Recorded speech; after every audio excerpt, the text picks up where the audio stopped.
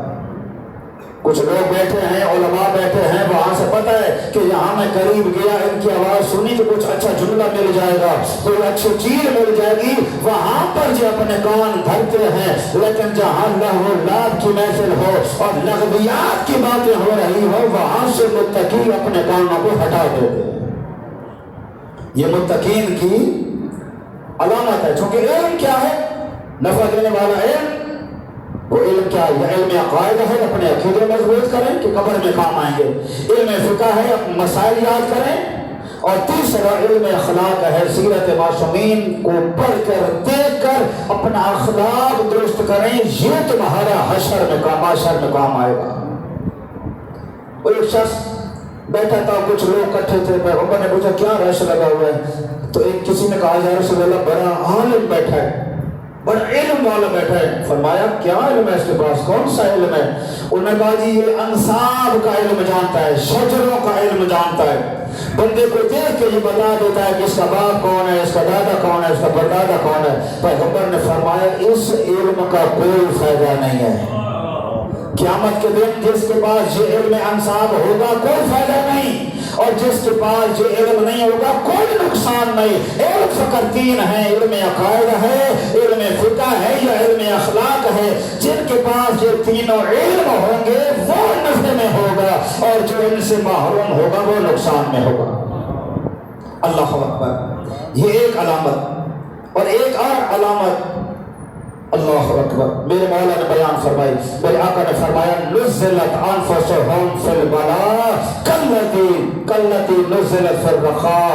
تکلیف اور مصیبت میں متقی لوگوں کی علامت یہ ہے کہ جیسے وہ تکلیف اور مصیبت میں رہتے ہیں ویسے ہی وہ خوشحالی میں رہتے ہیں. یہ نہیں ہے کہ بیماری آ گئی جناب تو تسبیح اٹھا کے مسجد میں آ گیا, پریشانی آ گئی تو تسبیح اٹھا کے مسجد میں یا اللہ کرم کر, پروردگار خدا کو یاد کرنا شروع کر دیا. اور مصیبت دور ہو گئی, پیسے آ گئے, دولت آ گئی, تو کون سا خدا اور کون سا دین اور کون سا اسلام. فرمایا نہیں, متقی یہ نہیں ہوتا. متقی کی علامت یہ ہے کہ جیسے مصیبت میں وہ خدا کو یاد کرتا ہے ایسے خوشحالی میں بھی اپنے رب کو یاد کرتا ہے. ایسے خوشحالی میں بھی رب کو یاد کرتا ہے۔ اب اس میں نے کچھ سنانا تھا کہ لیکن وقت جو ہے وہ ساتھ نہیں دے رہا۔ اللہ اکبر، چلو زندگی ہے تو انشاءاللہ اگلے جمعہ میں اس کی تفصیل جو آپ کے سامنے ذکر کریں گے۔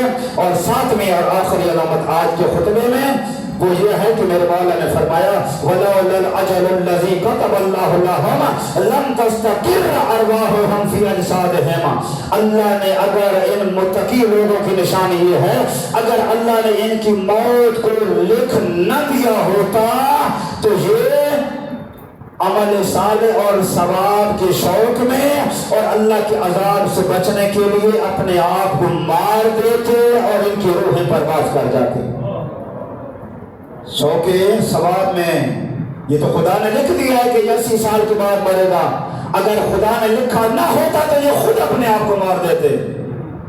کیا شوقاً الی الثواب کہ جو میں نے نماز پڑھی ہے پتہ نہیں کتنا اجر ہے، اس کو دیکھنا چاہتا ہوں، مجھے موت آنی چاہیے تاکہ اپنا اجر دیکھوں۔ خوفاً من العقاب، یا اللہ کا خوف رکھتے ہوئے وہ مرنا پسند کرتا۔ یہ متقین کی علامت ہے، اگر خدا نے موت ان کی لکھی نہ ہوتی یہ اس سے پہلے اپنے آپ کو مار دیتے۔ پروردگار عمل کی توفیق عطا فرمائے۔ بسم اللہ الرحمن الرحیم والعصر ان الانسان لفی خسر الا الذین آمنوا وعملوا الصالحات وتواصوا بالحق وتواصوا